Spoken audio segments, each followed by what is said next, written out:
वसंत ऋतूच्या आगमनाची चाहूल लागते.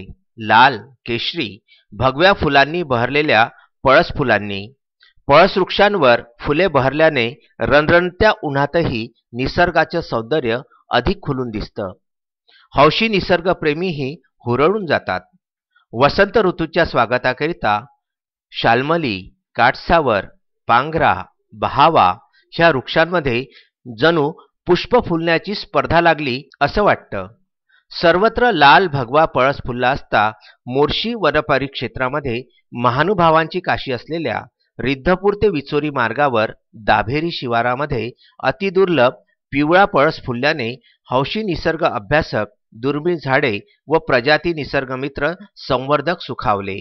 भगव्या लाल पळस फुलांनी जंगलास आग लागून वैशाख वनवा पेटल्यागत भासतं. यात अजून भर पडते ती ताठमानेने डौलदार अतिदुर्मिळ असलेल्या पिवळा पळस आपल्या अस्तित्वाची चुणूक दाखवीत निसर्गप्रेमींचं लक्ष वेधून घेतो. दुर्मिळ पिवळ्या पळस फुलांचं आयुर्वेद शास्त्रामध्ये औषधी महत्त्व असून श्रद्धाळू ब्रह्मा लक्ष्मीचा वास या ठिकाणी पूजनीय असल्याचे सांगतात. ह्याची फुले लाल भगव्या पळस फुलांच्या तुलनेमध्ये लहान वाटते.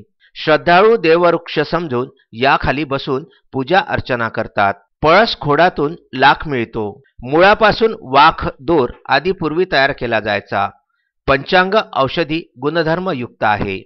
विदर्भामध्ये वाशिममधील मंगरुळपीर तालुक्यातील वनोजा शिवारामध्ये व अमरावती जिल्हा मोर्शी तालुक्यात असलेल्या विचोरी नजीक दाभेरी शिवारामध्ये अतिदुर्मिळ पिवळा पळस असल्याची नोंद असून राज्यामध्ये पळसाच्या 4 प्रजाती असून भगवा, केशरी, पांढरा, पिवळा मात्र काळा अद्याप तरी दिसून आलेला नाही.